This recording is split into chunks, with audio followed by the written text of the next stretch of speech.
Hello बच्चों, हम बात करेंगे आज भक्ति काल की ही फिर वापस। तो भक्ति काल का जैसे हमने देखा था हिंदी साहित्य के इतिहास में आदिकाल है वो हमारा 1075 से 1375 विक्रम संवत तक चला था। तो ये जो भक्ति काल है वो 1375 विक्रम संवत से 1700 विक्रम संवत तक चला।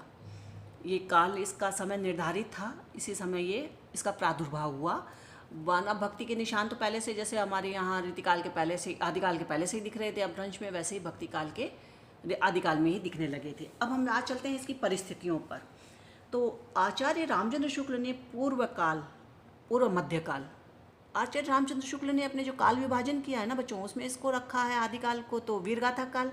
भक्ति काल को उन्होंने दो भागों में बांटा, भक्ति और रीतिकाल को। भक्ति काल को उन्होंने बांटा है पूर्व मध्यकाल और रीतिकाल को कहा है उन्होंने उत्तर मध्यकाल, यानी इसका नाम उन्होंने भक्ति काल को मध्यकाल कहा है। तो पूर्व मध्यकाल को भक्ति काल की संज्ञा से अभिहित किया है, जो कि प्रस्तुत काल की केवल एक ही प्रवृत्ति को ध्वनित करता है। यानी वो जब अपने भक्ति काल को मध्यकाल कह देते हैं तो मध्य के सामने तो एक ही बात आ सकती है कि जबकि यह है कि इस काल में भक्ति की धारा के साथ साथ काव्य की अन्य अनेक परंपराएं भी पर्याप्त सक्रिय रही। ये नहीं कह सकते हम खाली यहाँ भक्ति ही लिखी गई या भक्ति पर ही काव्य लिखे गए, और भी सारे हुए। जैसे आदिकाल से अपभ्रंश चल रहा था तो अपभ्रंश की जो डिंगल की बातें हैं, डिंगल का काव्य वो यहाँ भी लिखे गए।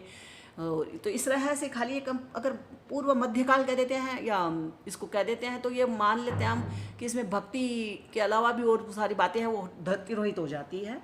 शुक्ल जी ने ज्ञानाश्रयी, प्रेमाश्रयी, कृष्ण भक्ति तथा राम भक्ति की धाराओं का उल्लेख तो किया है, जैसे मैंने तुम्हें पहले भी बताया था पिछले हमारे क्लास में कि किस तरह से इसका काल विभाजन, इसकी विशेषताएं आई भक्ति काल की।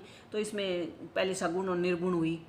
सगुण में फिर यहाँ निर्गुण में है वहाँ यहाँ पर ज्ञानश्रयी और प्रेमाश्रयी शाखा चली, और सगुण में कृष्ण और राम भक्ति शाखा चली तो किया है। किंतु उन्होंने रसिक भक्ति की एक सशक्त काव्य धारा की उपेक्षा कर दी है। अब उन्होंने ये मानता तो है ज्ञान मार्गी, प्रेम मार्गी, राम भक्ति शाखा, कृष्ण भक्ति शाखा, लेकिन इन्होंने है जो एक और जो रसखान जैसे की भक्ति है उसको इन्होंने तिरोहित कर दिया। किंतु उन्होंने इस काल में धर्म, राज्य तथा लोकाश्रयों में साहित्य सृजन की प्रक्रिया बराबर चलती रही। भक्ति धारा के अतिरिक्त मैथिली गीति परंपरा भी, मैंने कहा ना भक्ति अगर हम इसको कह देते हैं खाली तब तो फिर ये सारी बातें तिरोहित हो जाती है। जैसे भक्ति धारा के अतिरिक्त मैथिली की बात करें, मैथिल की गीति परंपरा की, शास्त्रीय मुक्तक परंपरा की, काव्य परंपरा की, स्वच्छंद प्रेम काव्य परंपरा की, तो ये सारी बातें मध्यकालीन साहित्य को एक खाद का काम करती है मध्यकालीन के भक्ति काल के पेड़ को सींचने के लिए, जिन्हें किसी भी दशा में भक्ति की धारा में क्षीण नहीं कहा जा सकता, कमजोर नहीं है ये सारी धाराएं। अतः प्रस्तुत काल को पूर्व मध्यकाल के नाम से पुकारना अपेक्षाकृत अधिक निरापद है, आपत्ति रहित है। आधुनिक अनुसंधानों के द्वारा पर्याप्त नवीन सामग्री के सामने आ जाने पर पूर्व मध्यकाल को भक्ति काल की संज्ञा से अभिहित करना उसकी एकांगिता का सूचक है। अब यह हम ये मान लेते हैं कि भक्ति काल को पूर्व मध्यकाल कहना ज़्यादा संगत है। पूर्व मध्यकाल कह देते हैं तो उसमें भक्ति के अलावा सारी विशेषताएं आ जाती है। जैसे हमने अभी देखी थी मैथिल की गीति परंपरा आ जाती है, काव्य की परंपराएं और परंपराएं भी आ जाती हैं। तो ये सारी परंपराएं पूर्व मध्यकाल कहें तो आ सकती है, और भक्ति काल कहें तो मात्र एक भक्ति का ही यहाँ पर आरोपण होता है। अब हम चलते हैं यहाँ पर राजनीतिक परिस्थितियाँ उस समय की कैसी थी। हिंदी साहित्य के भक्ति काल के इस सुदीर्घ समय को राजनीतिक इतिहास की दृष्टि से दो भागों में विभक्त किया जा सकता है। पहला भाग, प्रथम भाग में 1375 से 1583 विक्रम संवत तक, हम इसको बांट लेते हैं विक्रम संवत को क्योंकि 1700 तक चला था भक्ति काल। तो 1375 से 1583 विक्रम संवत एक भाग, दूसरे में है 1583 से 1700 विक्रम संवत तक दूसरा भाग। प्रथम भाग में दिल्ली पर तुगलक और लोधी वंश के शासकों ने राज्य किया। द्वितीय भाग में मुगलक वंश के बाबर, हुमायूं, अकबर, जहांगीर तथा शाहजहां ने। तो पहले भाग में तुगलक और लोधी वंश आ जाता है, दूसरे भाग में है बाबर, हुमायूं वगैरह आ जाते हैं। राजनीतिक दृष्टि से प्राय यह काल विक्षुब्ध, अशांत तथा संघर्षमय काल है। थोड़ा सा भी परिवर्तन है, खाली भक्ति का सहारा लिया इसलिए, बाकी हूबहू परिस्थितियां हैं थोड़ी बहुत, क्योंकि वहाँ भी मुगलों का आक्रमण भक्ति काल, रीतिकाल में भी आदिकाल में भी शुरू हो गया था। उन्होंने सिंध से लेकर के अपना द्वार खोल ही लिया था, यहाँ आकर के उन्होंने मुगलों ने आक्रमण ही कर दिया था। तो संघर्ष का काल इस समय रहा था। मोहम्मद गौरी के विजित प्रदेशों में तुर्कों की सल्तनत स्थापित हुई। बलबन, अलाउद्दीन आदि सुल्तान तथा अनेक सरदार साम्राज्य विस्तार के कार्य में सफल भी हुए। किंतु अनेक अशक्त उत्तराधिकारियों द्वारा उसकी रक्षा न हो सकी। अलाउद्दीन खिलजी तथा मुहम्मद ने सतत प्रयासों से केंद्रीय शासन को सुदृढ़ बनाकर अपनी दूरदर्शिता का परिचय तो दिया, फलतः 14वीं-15वीं शताब्दी में बहुत से मुसलमानों तथा हिंदुओं के प्रादेशिक राज्य उठ खड़े हुए। तुर्कों के पीछे पठानों ने राज किया, उनके पूर्वज हिंदू या बौद्ध थे। 1295 में अलाउद्दीन दिल्ली की गद्दी पर बैठा। उसने मालवा महाराष्ट्र को जीता। गुजरात जीतकर उसने राजपुताना को तीनों ओर से घेर लिया। अलाउद्दीन के मरते ही दिल्ली का शासन ढीला पड़ गया, पर गयासुद्दीन तुगलक ने 1320 में उसमें फिर जान डाली। उसने बंगाल को जीतकर दक्षिण में महाराष्ट्र तथा आंध्र तक अपना राज्य स्थापित किया। कुछ काल के उपरांत प्रांतीय शासकों में स्वतंत्रता की प्रवृत्ति बढ़ने लगी।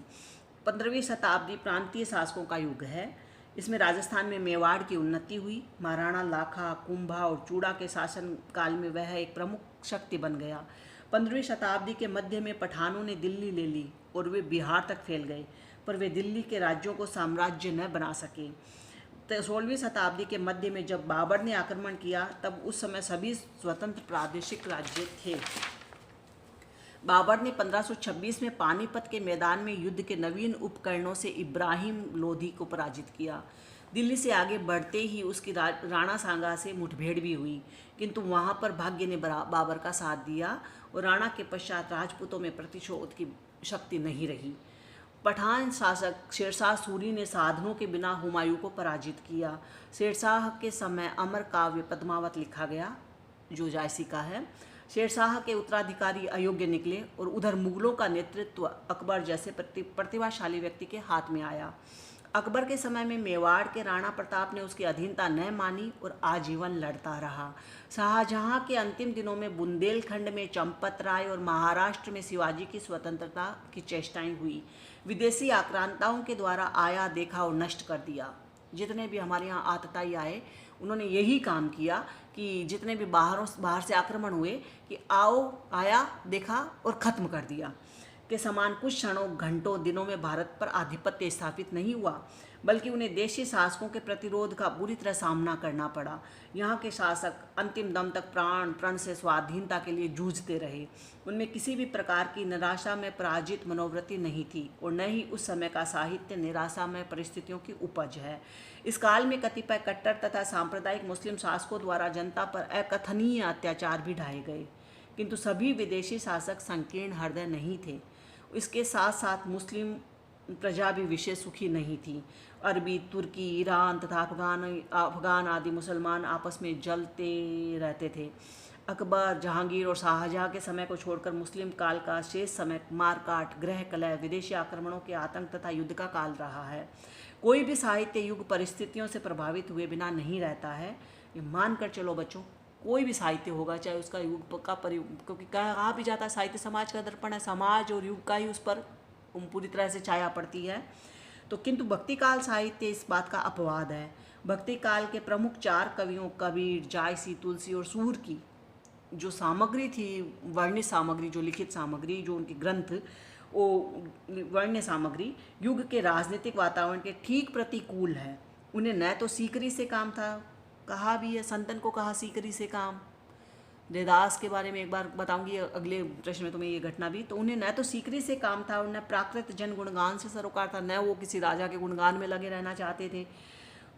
इन भक्तों की वाणी धर्म और शांति प्रधान रही, जैसे वेद धर्म दूर गए, भूमि चोर भूप भय, कली बारही बार दुकाल परे, बिन अन्न दुखी सब लोग मरे। तो यहाँ पर इन्होंने, तुलसी ने ये सब बात कही। तुलसी ने एक बात ये भी कही थी कि उन्होंने ये बात कही कि एक पद है उनका, एक दोहा है, उनका दोहा है कि मांग के खेबो मसीद पे सोगो, लेने को एक न देने को दो। यानी मैं ऐसा व्यक्ति हूँ, न तो मैं किसी से कुछ कहता हूँ, न मुझे किसी से मतलब है, न मुझे किसी राजा की चाकरी है, कि मैं तो ऐसा हूँ कि मांग के खेबो मसीत पे सोगो, मुझे मांग करके खाने की भी आदत है और मैं मस्जिद में जाकर भी सो जाऊँगा। और लेबे को एक हूँ, न तो मुझे किसी से एक लेना है, न किसी को 2 देना है। तो ये इस तरह है कि जब बात किसी साहित्यकार या कवि या किसी में आ जाती है, तब वो अपने आप को ढालकर साहित्य में लिखता है। कल हम फिर एक परिस्थिति के साथ हाजिर होंगे। धन्यवाद बच्चों।